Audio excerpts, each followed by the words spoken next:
मेरे हमराही, मेरी बाह थामे चलना, बदले दुनिया सारी तुम ना बदलना। प्यार हमें भी सिखला देगा, गर्दिश में संभलना, कहीं बीते ना, कहीं बीते ना ये रात, कहीं बीते।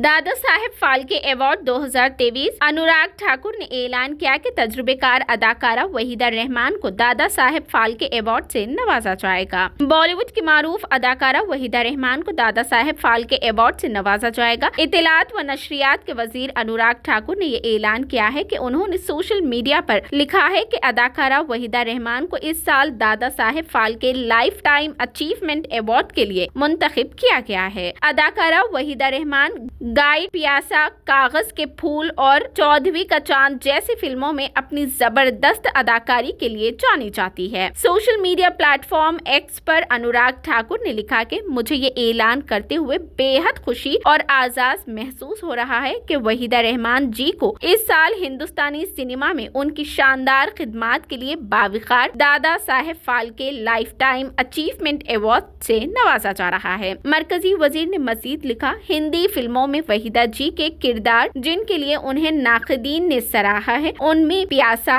कागज के फूल, चौदहवीं का चांद, साहिब बीवी और गुलाम, गाइड, खामोशी और बहुत से दूसरी फिल्में शामिल है। 5 दिहाइयों पर मुहित अपने करियर में उन्होंने मुख्तलिफ किस्म के किरदार अदा किए हैं। अपनी शानदार अदाकारी के लिए अदाकारा को फिल्म रेशमा और शीरा में एक लोधू के लिए नेशनल फिल्म अवार्ड से नवाजा गया। पद्मश्री और पद्म भूषण से नवाजा गया। वहीदा जी ने एक हिंदुस्तानी खातून की लगन, अज़म और ताकत की मिसाल दी है, जो अपनी मेहनत से आला तरीन पेशा वाराना महारत हासिल कर सकती है। वाज़ेह रहे कि वहीदा रहमान ने अपने करियर में कई सुपरहिट फिल्में दी हैं। उन्होंने हिंदुस्तान की हमा वक्त की अजीम तरीन अदाकारों में से एक समझा जाता है। वर्क फ्रंट के बारे में बात करते हुए वो आखिरी बार हिंदुस्तानी निषाद अमेरिकी आने वाले स्पोर्ट्स ड्रामे स्कीडल गर्ल में नजर आई थी, जो 2021 में रिलीज हुई थी। 3 फरवरी 1938 को पैदा होने वाली वहीदा रहमान को हिंदी सिनेमा में उनके नाकाबिल यकीन शराकत के लिए नेशनल अवार्ड मिला है। उसके अलावा हुकूमत हिंद ने उन्हें 1972 में पद्मश्री से भी नवाजा था। उसके बाद 2011 में वहीदा रहमान को पद्म भूषण से भी नवाजा गया है। खुशी लग रही है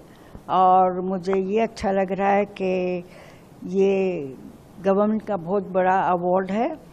वो जब कभी जो भी चीज़ प्यार से, इज़्ज़त से, मोहब्बत से देते हैं उसमें ज़्यादा मज़ा आता है।